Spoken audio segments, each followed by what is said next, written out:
Now at 7 on WKYT this morning, we've learned new details about the arrest of a Laurel County mother who nearly ran over an officer with her 5-year-old son in the car. A wildfire in California is out of control and it's expected to burn for another month. We'll look at what's in the fire's path just ahead. And fans of Harry Potter are celebrating this morning with the release of a new book, where you can celebrate here in Lexington. Ahead on WKYT this morning.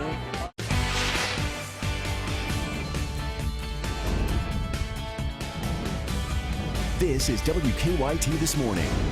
Good morning to you. Thanks so much for joining us on this Sunday. I'm Michelle Chamberlain. Sean Moody has the morning off, and Mike Linden's here looking at today's forecast. Mike, do we have another potential threat of flash flooding today? It doesn't seem incredibly likely today. Local high water issues are certainly a concern with how wet things have been, but right now we actually start off quite nicely. Across Kentucky, we're looking at a beautiful start to our day. Elizabethtown with this beautiful purple along the horizon. A little difficult to see what's going on right now in Breathitt County. It is incredibly foggy in Jackson, and across the region we are looking at visibility concerns. Western Kentucky, some spots at 0 miles, and there in Breathitt County over eastern Kentucky, including Rowan County at 0 miles. So some dense fog trapped into the valleys of the mountains. Be safe out there if you're hitting the roads early this morning. As far as thunderstorms go, we did see some boomers yesterday over eastern Kentucky.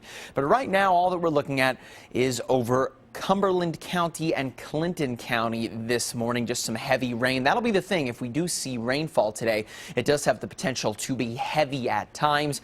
And as we round out the month of July, I'm tracking more rounds of storms to continue into the month of August. Coming up, I'll take you hour by hour and show you where we'll find them. Thank you so much, Mike. New this morning on WKYT, we're learning new details about what led up to the arrest of a Laurel County mother. Deputies say Jamie Allen's 5-year-old son, Braden, is safe this morning with family after he was reported missing. And Allen is in the Laurel County Detention Center on a list of charges, including attempted murder of a police officer. WKYT's Mike Byers live in our studio this morning with details. Mike? Jamie Allen did not go into custody easily when deputies finally found her near London with her son. It all started yesterday when a deputy first went to a home on Sally's Branch Road. The homeowner, who is Allen's boyfriend, asked for her to be removed from the home. The deputy says Allen tried to run him over while her son was still in the car with her. I could see a female driver, and at that point I recognized it was the person that I was after. Recognized her from previous arrests.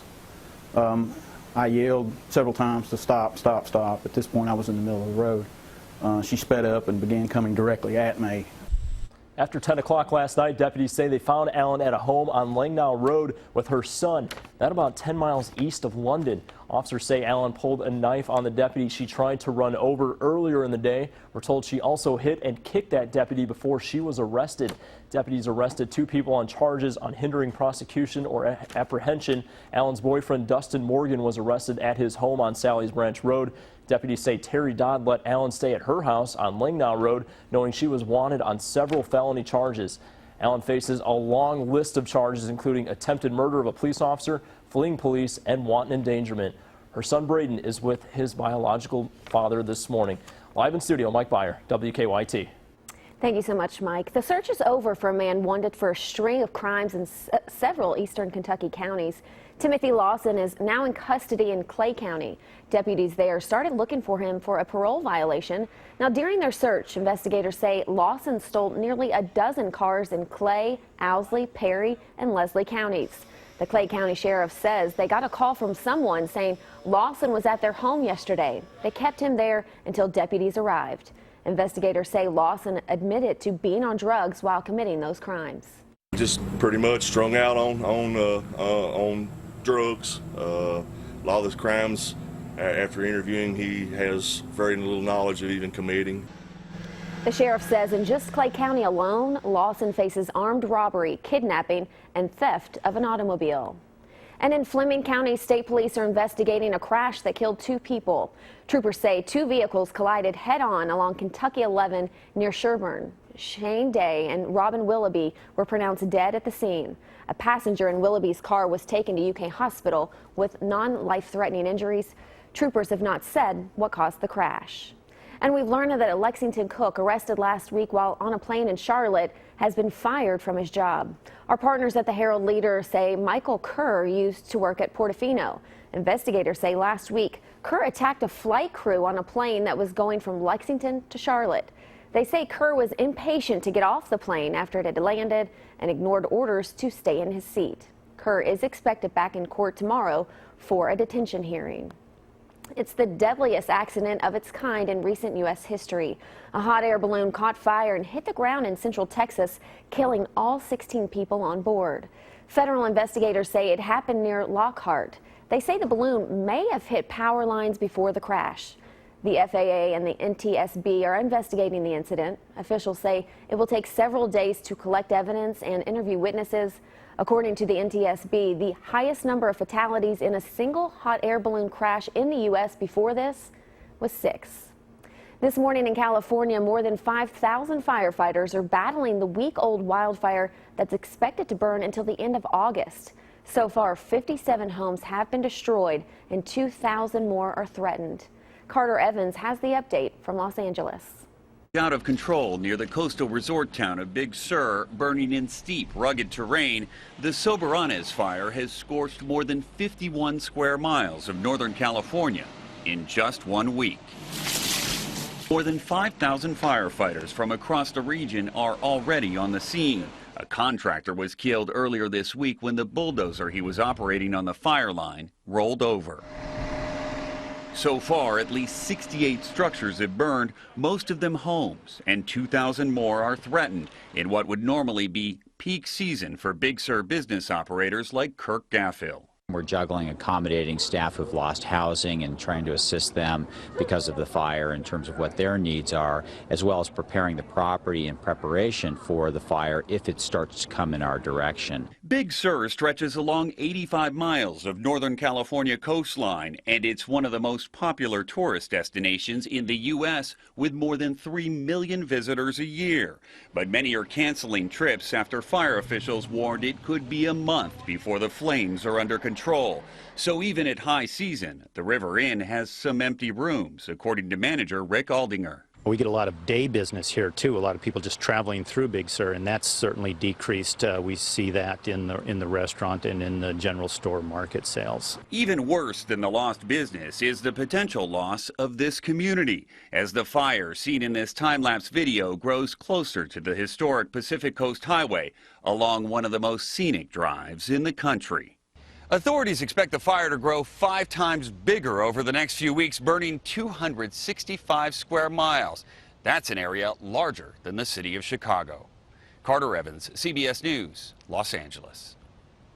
Definitely a scary situation there. In lighter news this morning, Harry Potter is back.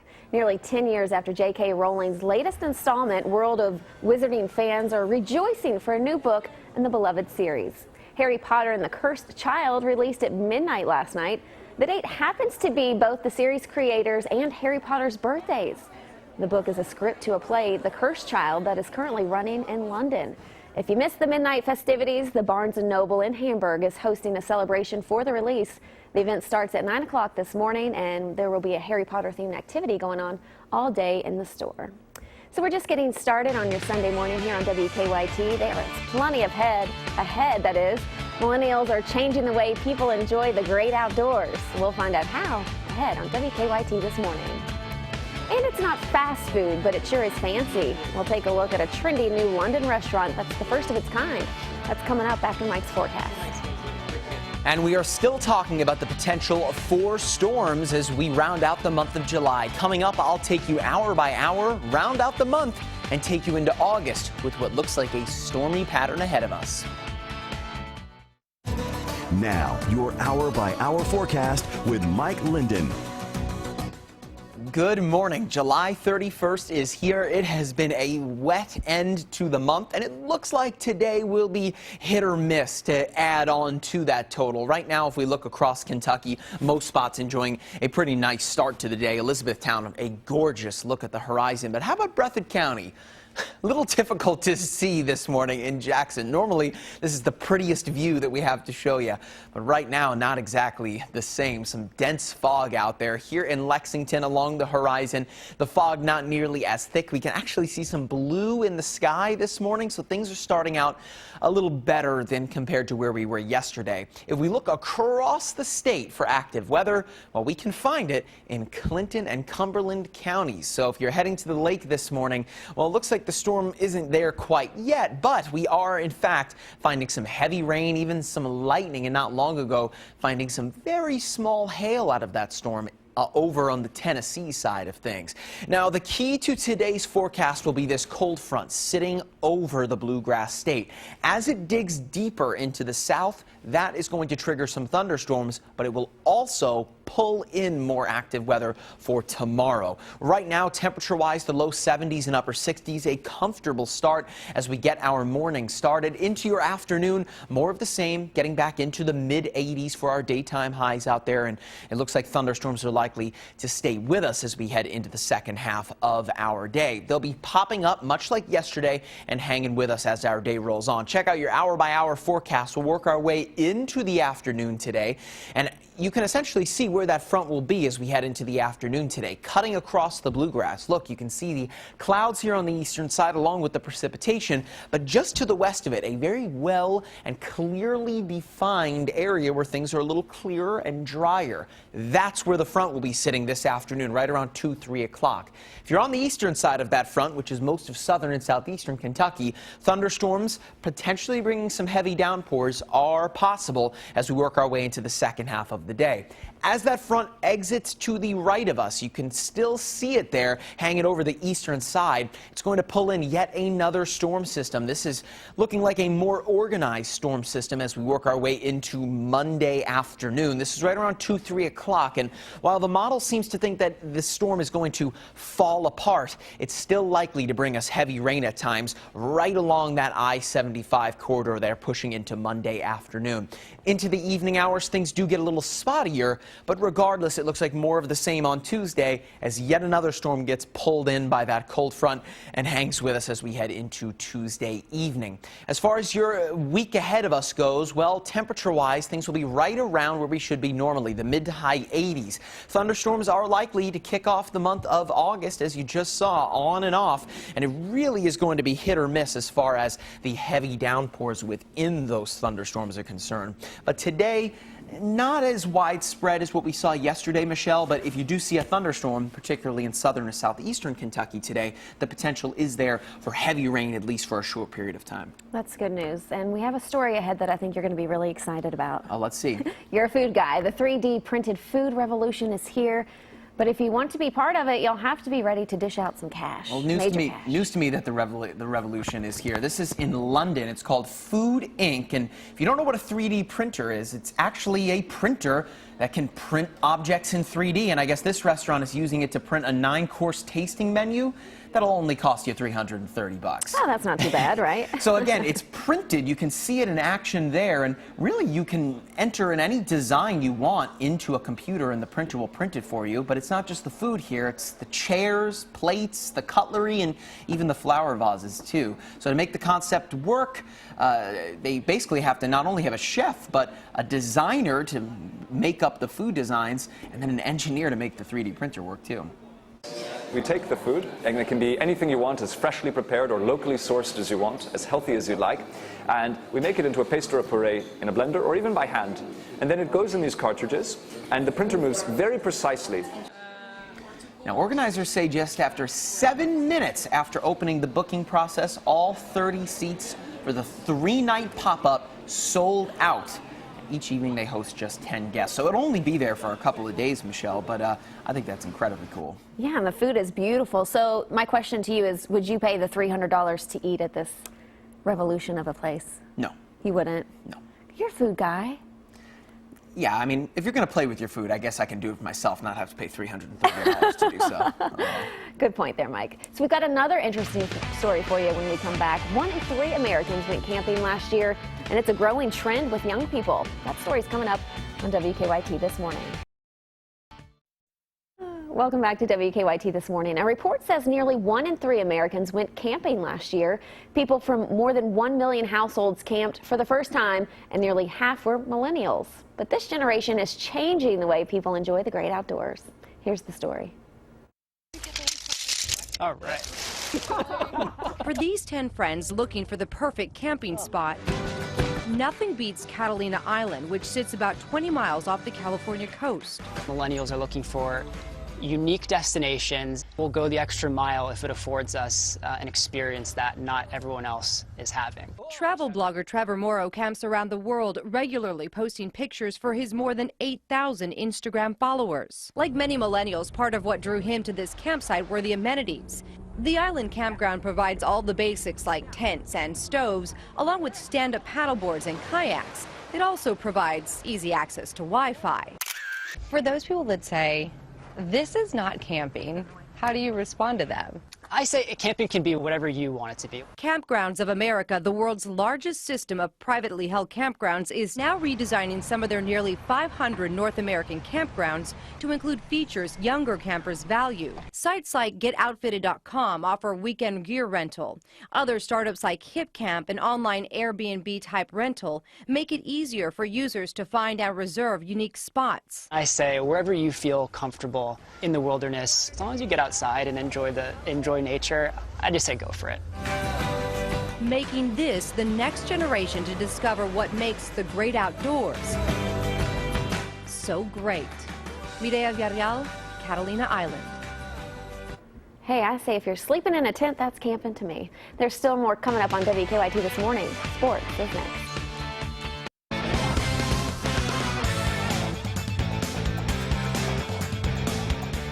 One of the NBA's best young shooters is also a former Wildcat. Of course, we're talking about Devin Booker, who made the all-rookie team and is now a member of USA Basketball. Booker was back in the Bluegrass this weekend helping out at John Calipari's shooting camp, saying that he was a catch-and-shoot guy at UK. Booker has since expanded his game at the NBA level. I always known I can do the things I'm showing the NBA. It's just, I had to fit in with the team, and that was part of sacrificing. And I knew that coming here. That's what Cal preached was. Everybody's going to eat, but you're going to have to sacrifice. So that was one of our sayings here, and I stuck with it. And obviously it played out well. I was still a lottery pick, so I'm definitely fine with that. And, I wish I could have shown more to the Kentucky fans, but at the end of the day, I feel like I'm in a great situation, and we made a lot of memories here. For a second straight year, the UK football team enters fall camp with a new offensive coordinator. Eddie Gran and Darren Henshaw were hired this past spring to run an up-tempo type offense similar to the offense run by Shannon Dawson and Neil Brown. Gran was asked by moderator Tom Leach at Friday's UK kickoff luncheon what kind of tempo he ideally wants to play with. I think it's as fast as we can go right out of the gate. If nothing's going to change there, Tom. You heard me talk about it. As fast as we could go, as long as we're getting first down and points. That's exactly right. And we do understand that, and it's critical to understand the game and where we're at. But we'd like to dictate to the defense and them not to us. So if we can go fast and we are moving it, that's what we're going to do. If we need to slow it down, we slow it down. And finally, hopefully we'll get some golf in today. Play was suspended because of heavy rain at the PGA Championship on Saturday, so play is scheduled to resume today, this morning at 7 a.m. The leaderboard looks exactly the same after it did on Friday's second round. The leaders actually never got on the course on Saturday. Jimmy Walker and Robert Streb are tied with a 2-shot lead. Like I said, hopefully we'll get some golf in, and we will bring you some highlights tonight at 6 o'clock right here on WKYT. But that's it for your morning sports. Have a great day. Sunday morning is kicking off with what looks to be some pretty dense fog over some spots in the Bluegrass. We're mainly looking toward the Fort Knox area, pushing toward Boyle and Mercer counties, although the visibility in Danville is looking pretty good this morning. If we look to the eastern side of the Bluegrass, though, Breathitt County and right along the mountains, the fog is quite dense. So if you are hitting the road this morning, whether it be on the Mountain Parkway, the Hal Rogers Parkway, you're more than likely going to run into some dense fog. Take it easy on the roadways early on. Now, if you are hitting the roads to go maybe to Lake Cumberland, or you're just getting out and about here early Sunday morning. Well, really the only area that we're looking toward as far as heavy rain and storms go are Cumberland and Clinton counties. We're not necessarily seeing anything active anywhere else this morning. Now, Lake Cumberland could get a little noisy here very soon in Russell County, so something to watch out for if you're heading outside heading into the afternoon. Daytime highs back into the upper 80s. Pop-up thunderstorms are likely this afternoon as well. There's still so much more ahead coming up on WKYT this morning. We'll be right back. Now at 7:30 on WKYT this morning, a Laurel County child is safe this morning, and the child's mother is behind bars after nearly running over a deputy. New details just ahead. Plus, investigators in southern Kentucky are trying to figure out what led up to a teenager's death. We'll hear from neighbors near the home where the body was found. And it's the end of an era in Lexington. The last issue of the Herald Leader printed here in the city rolls off the presses. That's just ahead on WKYT this morning.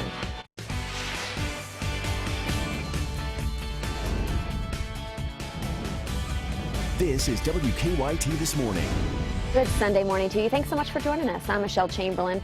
Sean Moody is off this morning, but Mike Linden is here talking about today's forecast. Mike, do we have another threat of flash flooding today? It doesn't look like the threat for flash flooding will be as high as it has been the past few days, Michelle, but as far as storms go, heavy downpours are likely at times. Not seeing much of that this morning. What we are seeing is quite a nice view in most spots across the Bluegrass, although a few of those spots a little difficult to see. This is Breathitt County. Jackson is socked in by the fog this morning. Visibility incredibly low over eastern Kentucky, down near about 0, if not at a quarter of a mile. So if you are driving around early this morning or you're hitting the road early on and you're in southern and southeastern Kentucky, take it easy on the Hal Rogers and the mountain parkways this morning. Visibility is bound to be rather low.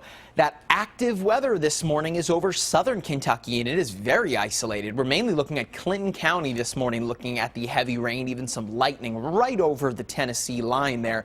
But not too much going on in Kentucky just yet, although I am tracking additional rounds of storms set to close out this soggy month of July as we head into August. I'll put those storms in motion and take you hour by hour, coming up in about 10 minutes. Michelle?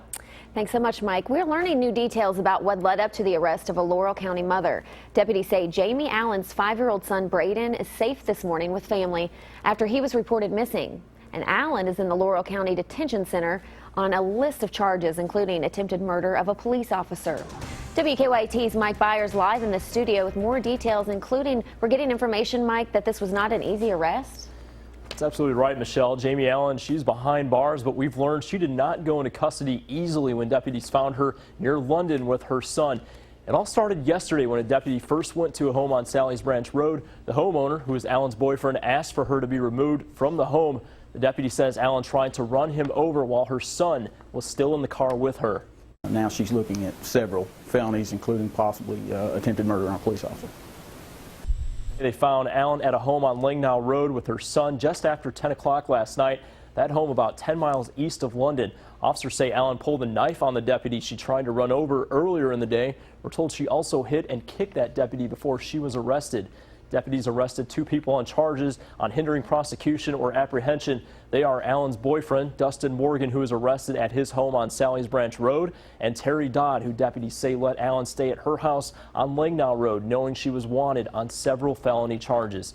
Speaking of charges, Allen faces a long list of them, including attempted murder of a police officer, fleeing police, and wanton endangerment. Her son Braden is with his biological father this morning. Live in studio, Mike Byer, WKYT. Thank you, Mike. Investigators in southern Kentucky are trying to figure out what led up to a teenager's death. 16-year-old Kaylee Lockaby was last seen Tuesday in Laurel County. Her body was found near a house in Whitley County Friday. Deputies think she was with Skylar Barnett. He's in jail on multiple charges, including an unlawful transaction with a minor. Deputies say they arrested him at the same property where syringes were seen lying on the floor. Neighbors say they're not surprised. The increased amount of traffic seemed like going in and out here lately, odd cars that we hadn't seen all summer. And the hours has been later than normal. It scared both of us a little bit to know that something that serious happened this close. Investigators are still trying to figure out what happened. Neighbors say Barnett is familiar with the area. The coroner has not released a cause of death. New this morning, the Boyle County Sheriff's Office is looking for a man who nearly hit a deputy's cruiser. Deputies responded to Webster Road, not far from Perryville, to check out a suspicious vehicle. We're told Rodney Satterley was in the car, and when deputies found him, he almost hit the cruiser head-on. Officials say the deputy went into a ditch to keep from getting hit. We're told deputies caught up to Satterley's car, but he ran into the woods. Friends and family are coming together to help a man shot in Lexington with his medical bills. Friends of Skylar Ray hosted a skating competition in Paris to help raise money for Skylar Ray. Ray was shot 2 months ago outside of Saddle Ridge on South Broadway in Lexington. Now Ray is in need of a communication device and a customized wheelchair. The event's organizer says that he is happy with how the community has rallied together.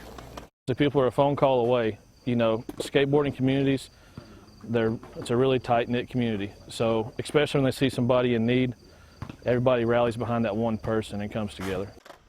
The family is looking to raise at least $30,000 for the communications device and wheelchair. Donations can be made at either Kentucky Bank in Paris or on a GoFundMe page that they have set up. Today, friends and family of a man killed in Boyle County will gather together to help raise money for his family. Matt Darland was one of 3 people killed in a wreck earlier this month. All 3 were from Harrodsburg. Police say the car crashed into a rock wall on Faulkner Lane and then caught fire. Today at Anderson Dean Park in Harrodsburg, there will be a cruise-in fundraiser for Darland from 2 to 6 this afternoon. Hillary Clinton and Tim Kaine are in the middle of a 3-day bus tour in the battleground states of Pennsylvania and Ohio, where Donald Trump will visit next week. The Republican nominee is accusing Clinton of tampering with their debate schedule. Weijia Jiang reports from Washington. The next president of the United States, Hillary Clinton. Hillary Clinton and Tim Kaine's Stronger Together bus tour took them from Pennsylvania to Youngstown, Ohio Saturday. Clinton told supporters her economic plan will create more jobs and strengthen the economy. We are going to have the biggest job creation program since World War II. But the latest CBS News poll shows voters believe Donald Trump would better handle the economy. There are now 1 million jobs in America that are not being filled. We don't have enough machinists, tool and die workers, welders, coders. I've got a plan to encourage businesses to pay to train people. For the first time, Donald Trump is responding to claims he sacrificed nothing for his country, made by the father of a fallen Muslim U.S. Army soldier at the Democratic National Convention. I think I made a lot of sacrifices. I worked very, very hard. I've created thousands and thousands of jobs. The race to the White House includes 3 general election debates between September and October. Trump is accusing Clinton of rigging the schedule. Late Friday night, he tweeted, as usual, Hillary and the Dems are trying to rig the debate so 2 are up against major NFL games. Same as last time with Bernie. Unacceptable. But the dates have been set since last September by the Nonpartisan Commission on Presidential Debates. On Monday, it's Trump's turn to try and sway voters in Pennsylvania and Ohio. Weijia Jiang, CBS News, the White House. Trump says the NFL complained to him about the schedule, but an NFL official says Trump did not receive any letter. Things didn't go as planned in a Louisville courtroom. A judge scolded jail officials for bringing a female inmate to court on Friday with no jumpsuit and no pants. On the courtroom video recording, an attorney for the woman tells the judge that the jail refused to give her client pants or hygiene products. The woman was in jail for not completing a diversion program for shoplifting. She's been held at the jail for days without pants. She was just wearing a long shirt with athletic shorts. Excuse me? This is outrageous. Is this for real? What is this? Am I in the Twilight Zone? What is happening? The judge apologized to the woman and released her with time served and a $100 fine. The last issue of the Lexington Herald-Leader to be printed in Lexington will roll off the presses this morning. The paper says they've been printing in Lexington for 229 years. Starting tomorrow, the newspaper will be printed and packaged at Gannett Publishing Services in Louisville. The Herald-Leader president and publisher says the move will allow the newspaper to focus its resources on digital news, information, and advertising operations. Some summer fun is coming to an end here in Lexington. The Douglas and Picadome pools close for the season tonight at 6 o'clock. Admission is $3 for kids and $4 for adults. Coming up on WKYT this morning, a warning. This new world record might make you a bit queasy, especially if you're afraid of heights. That's coming up after Mike's forecast. Starting off our Sunday morning with some sunny skies and some foggy conditions, but there are still more storms ahead in the forecast. I'll show you when they get here coming up. Now, your hour-by-hour forecast with Mike Linden. The final day of July is here, and it looks like we could feature storms much like we have almost every day in July. Not so much this morning, though. Across Kentucky, it's hit or miss. We have some spots that are dealing with just gorgeous conditions to start, albeit a little humid, and then others, like in Breathitt County, that are a little foggy as we get our morning started. Now, about 15 minutes ago, you didn't even see these trees here, so it was socked in by the fog. Still is to a degree, but the fog has begun to improve in Jackson. We look at Lexington, our sky camera here. Things are looking pretty good. You can see some blue skies. The clouds are relatively thin, not dealing with the active start like we were yesterday, although we are seeing some storms this morning. Well, one storm, I should say, over Clinton County, pushing eastward into Wayne County there. You can see that within it, there is some heavy rain. We did see some lightning not too long ago as well. But if you're heading to Lake Cumberland, it looks like this storm is going to skirt just to the south of the lake. But this is how today's going to go, really. Active weather is certainly going to be there. It's just a matter of where it will be. And that all hinges on where this cold front is heading into the afternoon. As it digs its way toward the southeastern mountains, that's where we're going to find the active weather moving forward. Temperatures right now starting out in the low 70s and upper 60s, very comfortable. If you're getting up early this morning to go to church, get your morning started, or maybe you're just heading outside with the family, things are starting out really well as we get our early morning started. Now, we'll get quite hot again into the afternoon. This is normal, though, for this time of year. It's the summer, the upper 80s, and for most spots, right around the mid 80s. Although, if we do see a little more sunshine, temperatures could get a little bit warmer than that. Active weather is bound to rear its ugly head, though, as we head into the afternoon today, especially for the areas south of that cold front. You can see that here on the hour by hour. See how right here, cutting across the bluegrass state, to the east you have the clouds, to the west you have this clearing. That's essentially the cold front sitting right on top of the bluegrass. Now, as we see that cold front dive deeper to the south, it's going to trigger the active weather. So right along that front is where we're looking at the pop-up storms and the heavy downpours at times, mainly for spots in southern Kentucky. We're looking at Pulaski County, Laurel County, Wayne, and right along the Tennessee line there. Notice the time here, 2, 3 o'clock. So with the prime heating of the day, that's where we're looking at the thunderstorm development. That will push out of Kentucky overnight tonight, and things will actually end on a somewhat positive and somewhat quiet note. It isn't until tomorrow morning, though, that we're right back to the active weather. A well-organized storm comes in to kick off our Monday. The models are really struggling on whether or not it's going to stay together, but regardless, you see the deeper green here, the yellows, that's some heavy rain. That's right around 2 o'clock tomorrow as well. Again, the prime heating of the day bound to trigger some of those thunderstorms. As we work our way into Monday evening, most spots once again is still looking at some of that action hanging with us. So that's how we start out our August. But it looks like to start out the first week of the month, we will continue to stay active. The upper 80s, thunderstorms hanging with us almost each and every day. It's just a matter of where we're going to find those storms, and the nature of them this time of year, Michelle, is very difficult to forecast for, simply because they can pop up almost anywhere. I mean, everywhere is humid, so if there's humidity, there's a chance for storms. Yeah, it looks like we could have another wet week. Yeah, we just got to watch those high water issues. Those can be an issue. Sorry, I'm dropping my mics. You know, you got to Live grab TV. them. It happens. So get this, an American skydiver has set a new world record. This guy's 42 years old, and he's the first person to free fall without a parachute. Nope. Yes, he is. Nope. He landed in a net instead. Oh, I'm saying no. I don't want to do this. I don't want to do it either. This is Luke Aikens, and he's made more than look at that. 18,000 jumps in his career. Without a parachute? This is 25,000 feet. So that's a world record to jump the highest without a parachute there after the 2-minute-long free fall.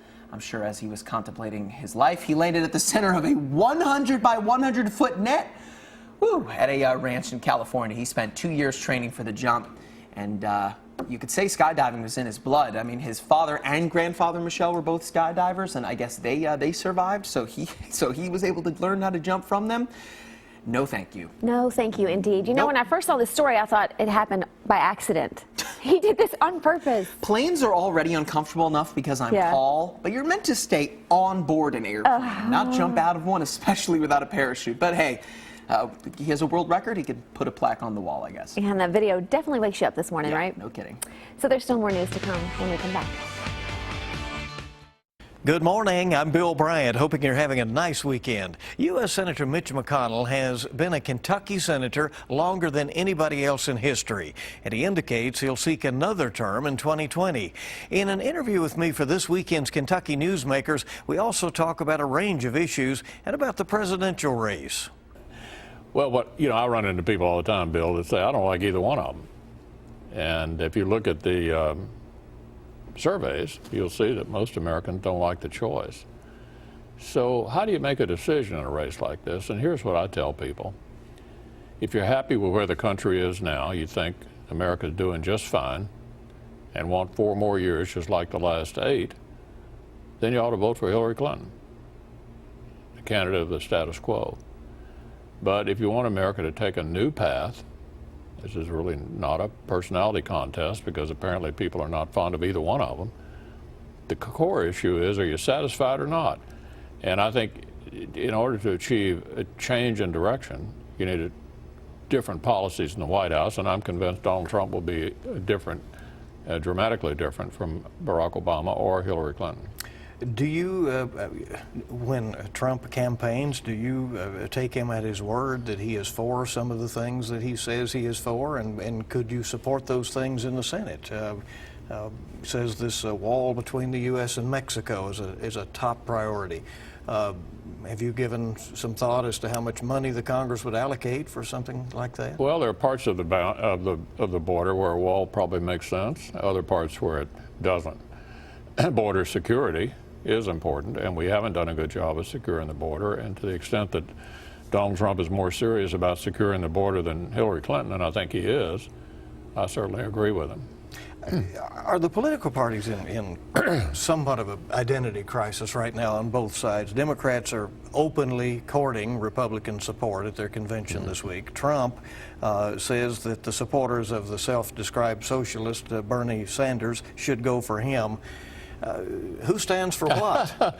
Well, I think people can pretty safely say the Republican Party is still America's right of center party, and the Democratic Party is not only left of center, but now far left of center, because Hillary Clinton has adopted most of Bernie Sanders' position. So there's a clear choice here philosophically.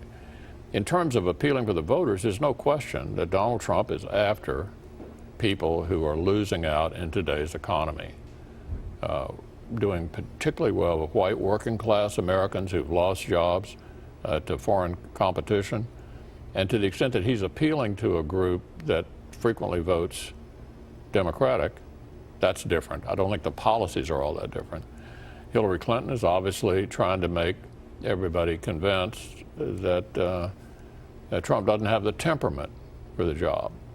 So we'll see who makes the best argument to the American people and who wins. But, Bill, I keep coming back to it at the risk of repeating myself. Put all that aside, the core question before the American people is, do you really think things are just fine, as President Obama argued at the convention, or do you think we can do a lot better? Hillary Clinton is the candidate of things are just fine, give me 4 more years like the last 8. Donald Trump is a different direction. Senator McConnell also talks about his autobiography called The Long Game, and he shares stories of growing up somewhat shy before getting into politics. We'll also have a clip from Allison Lundergan Grimes' speech at the Democratic Convention. Kentucky Newsmakers will air again this morning at 10 on the CW Lexington. Set your DVR or watch it then. We'll see you this week bright and early on WKYT This Morning. I'm Bill Bryant. We'll be right back. Welcome back to WKYT This Morning. Our last story this morning is about a rare flower in bloom in New York, and tourists are just not fans of it because of its smell. Okay, I've heard about this before. This is called the corpse flower. It's a beautiful name, right? Started blooming on Thursday, and after growing for 10 years, well, when it blooms, it doesn't smell so good. It's one of the largest flowers on Earth, and it only stays bloom for 2 or 3 days, so I guess that's nature's way of saying, hey, deal with this for a little bit and then it'll go away. But it's amazing that it's such a tourist attraction. Well, yeah, you got to go smell it, right? I read that it smells like a dead animal. Yeah, so, sounds like so go see that, right? Great time with your family, right? Regardless, if you're going to go outside in Kentucky, things are hit or miss today as far as thunderstorms go. A lot better than yesterday. Good to hear. Join us on WKYT for another hour of news and weather.